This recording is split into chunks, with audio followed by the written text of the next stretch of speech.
And we are back. What's up, everybody? Anthony Allon here. And in my last video, I talked about my three most disappointing games of 2024. Games that I did not have a lot of fun with, games that I just didn't like at all for my own personal reasons. And for today's list, I want to focus on my three most favorite games of this year, games that I had the most fun with, that I thought were just the best for the year for me personally. Now, just like the last list, it's going to be three games only, not so much a top 10. I didn't play as many games this year as I wanted to, and a top 10 list just takes so much work. So, I'm going to keep it short, three games only, and starting off my list of most fun I've had this year is going to be Helldivers 2. Now, I didn't play the first one because it was on PS Vita, which I didn't own, but the second one, it had a lot of fun to it. It was a live service online multiplayer game, which, yes, when you have a live service game, it could be really, really bad, or more commonly it's gonna be bad, but Helldivers 2 was pretty cool. It had a lot of cool features, a lot of cool missions, and I got to play with two of my buddies from college that I don't get much time to game with them as much as I want to, so this was a nice experience that we can have just to play Helldivers. We didn't need a fourth player that we didn't have, but we had a lot of fun with the three of us, just getting into crazy antics and doing just funny things, one of which is the friendly fire. The game does have friendly fire that you cannot disable, so by accident we might kill one of our teammates, or we might summon a airstrike and it would actually kill our teammates, even though we are announcing, hey, I have an airstrike coming in at this area, so run. But those type of moments just made it so much more fun for us and added that extra layer of laughter. I understand the game had some moments where they made a few mistakes and people were really angry, and then they made some changes. I have not tried the new update that they just released after the Game Awards, so I am waiting for my friends to get online to try that. And I do have a fourth, one of my friends who does have the game now, so I'm hoping to get a full squad and to play Helldivers 2 as a full team of 4. But I had a lot of fun with the game, being able to change your armor when you unlock them as you progress. There are also the pay for cosmetics feature in the game, so if you're not fond of that, you don't have to spend money on the game if you don't want to. But if you're looking for a fun game to shoot alien insects on different planets, and apparently now you can use a car in the game, check out Helldivers. It was also not super expensive. It was maybe $40 when it released, which is not a full price game, which was awesome. So that made it even much better for me to enjoy my time with Helldivers 2.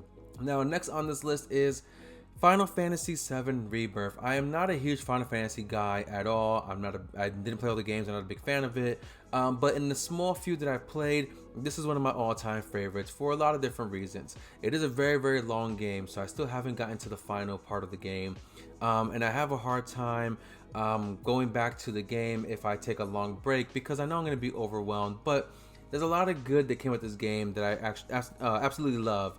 There is the visuals, the graphics, there's the storytelling, there's the combat, being able to switch between characters in combat, whether you're playing as Cloud or Tifa or Red 13 or Barret, whoever you want to choose. It's just really cool to get the option to change to a different character in combat and use their different techniques, use their different abilities. And you're going to want to change character in combat so you can have a better chance of winning, especially in those more challenging battles. You don't want to stick to one character and just try to do every move you can, because you're going to want to switch to another character who might have a special ready to use, whereas your main character Cloud is recharging. There's of course massive open areas to explore with different ways to get around, whether you're using a chocobo, or in some cases you might get to use a car to get around.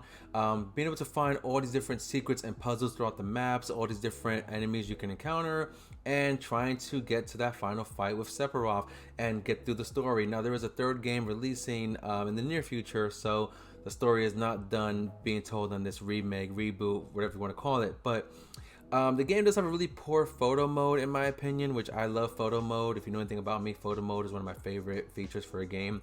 But the game has so much more that makes up for it that I'm okay with the photo mode being as lackluster as it is. Now, yes, combat can be a little bit repetitive, but you do have the option to change different aspects of your characters, the different kind of weapon they want to use, mostly being Cloud having different swords, Barret having different guns with different stats, different special abilities you can unlock, different spells you can equip to your character, such as Fire, Thunder, Blizzard, and Cure, the typical Final Fantasy spells that you might be familiar with. But it's just the story of the game and the fantasy, no pun intended, but It's a game that has a lot of magic to it, and I absolutely love what I've been doing in the game so far. And I just can't wait to keep going and see what else is in the game ready for me to experience. Now, my final game on the list for most favorite is actually this year's Game Awards Game of the Year winner, and that's Astrobot.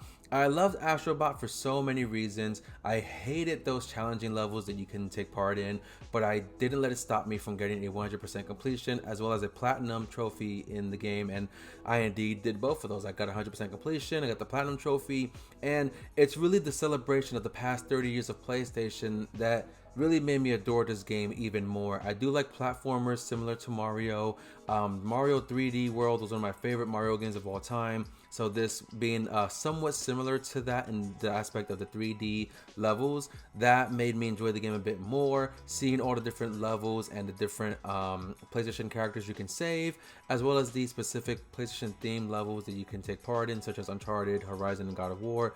I would have rather wished that there was more levels based off of different PlayStation IPs from the past 30 years, but it was a really good starting point for the first full release game, and just being able to see all the different history behind PlayStation is just phenomenal. I was a bit disappointed that there wasn't as many mascot costumes you can wear compared to what they give you, and the ones they do give you, I didn't like all of them. I only like the one from Jak and Daxter and maybe the Gran Turismo outfit, but other than that, there are certain outfits that are exclusive to that PlayStation themed level, such as Kratos and Aloy and Nathan Drake. But being able to see like I said, all the 30 years of PlayStation put into this game, and even the DualSense controller, getting all the different features you can get out of the DualSense with the vibration and the adaptive triggers. The levels have different secrets you can find, different power-ups you need to use to get through the level. Really fun power-ups. More particular is I love the boxing glove power-up that can also be used to swing through certain parts of the level, similar to a Spider-Man swinging in a way.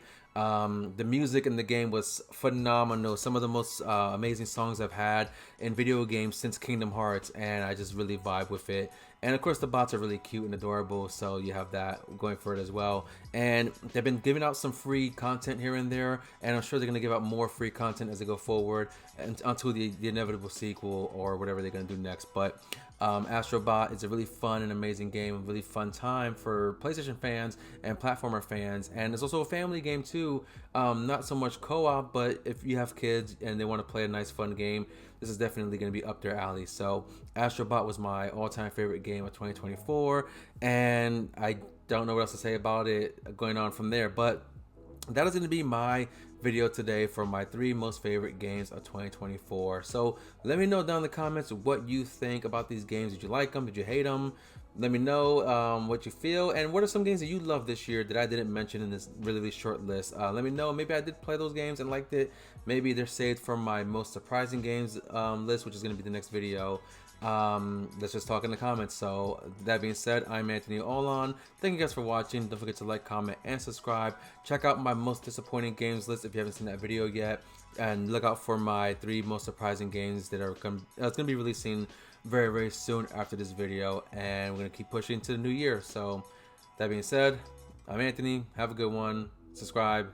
Bye for now.